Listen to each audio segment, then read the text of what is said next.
Welcome back then. I'm joined with another guest now here in the studio. It's the lovely Mike. Mike, welcome. If you'd like to introduce yourself, tell our audience who you are and where you're from. Yeah, hi everyone. My name is Mike Piddock. I'm the founder at Glisser. Glisser, as I say, been around for a while now. Glisser, as I say, what's new, what's exciting about you guys? Yeah, we actually launched at the first ever Event Tech Live. So our birthday is today, along with Event Tech Live's birthday. I think we're both 8. So we've always been around here. Today we're talking about our virtual events platform, as many companies are here. The difference with us, and that means that we can embed our platform as component parts within any website, digital asset, shop, whatever you want. So that's our uniqueness, and that's what we're talking about today.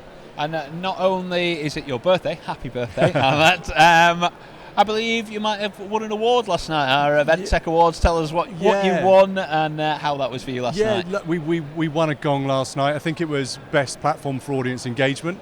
We were both happy and sad. Last year we won 3, so we're worried this might be a downward trend. So we're going to come back next year and try and break that trend and go back up to 3 again. Well, it's tough at the top. The speed technology moves on. The new players in the room say there's been sort of people who won awards last night no one had heard of 12 months ago. All of a sudden they're up there. So you need to stay on top of your game. Is there something that you got in the pipeline? Are you always looking to develop what your offerings are, and is there anything new and exciting coming out our audience might be interested in? Yeah, well, off the back of the SDK that I mentioned earlier, we've actually built out something called Glisser Themes, which is allowing us to create custom design templates for clients. The one that's really taking off right now is internally we call it our Netflix theme. And it's kind of Netflix style, horizontal scrolling, very minimal, very beautiful, really searchable for all of your content that you've created previously at maybe 3 years worth of digital events, and getting it in a way and into a place that your clients, your customers, your visitors to your website can consume really, really easily. Well, that sounds fantastic. And in terms of last night, I know you said it's not 3 awards this year, but were you celebrating to the early hours, or were you well behaved? No, I wasn't. I'm far too old for that now, and I have kids, so I took the opportunity to get a nice night's sleep. I feel like the Event Tech crew this year, they've been across the board, they've been a lot more responsible this year. So it's an interesting trend. We've been doing it for 8 years. We're not playing that game anymore. Well, let's go back. 8 years ago, like you say, if you were Event Tech Live #1, you've seen the transition. New venue this year. We've changed the format. We keep trying to get bigger and better every year.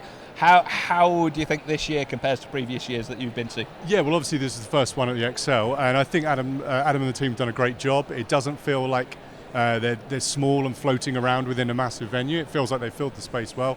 I think he made the right decision. He'd kind of outgrown the Truman Brewery, and I think onwards and upwards for Adam. Absolutely, I say fantastic job. I feel like the room's been buzzing. How have you found it on the stand? The last sort of 48 hours. How's it been? Yeah, it's been good. Actually, Adam roped me into running a stage earlier yesterday, so I was on the stage all day, and that's a full-time job. And I've asked him for payment. He's refusing. I'm planning to join a union now, but. So other than that, it's been good, but yesterday I was absolutely exhausted hosting a stage. So. Right, I've just seen Adam leave the building there with, he's probably got Paul as his bodyguard. I say, how has it been back on stage then? Because we've had, I've been talking about the content that we've had this year, all the different stages, there's been so much diversity. What was it like being on stage? Yeah, look, I love being on stage. We don't mind doing Zoom calls, but one of the really nice things is showing up somewhere, speaking, and actually feeling some kind of positive response from some of the things you're saying. So it's always enjoyable. We've always said in-room events have their place, virtual events have their place, hybrid events have their place. It's a mix, and the mix is right for different businesses, and I'm absolutely an advocate for turning up, presenting on stage, being pulled into interviews like this. It's all good, and this is part of the fun of events. Absolutely, and thank you very much. We literally have just dragged Mike in. So thank you for jumping into this and been a brilliant guest. Ladies and gents, we are going to go back to the main stage now. Turn event attendees into content creators. So if you want tips on that, stay tuned because we're going back to the main stage right now.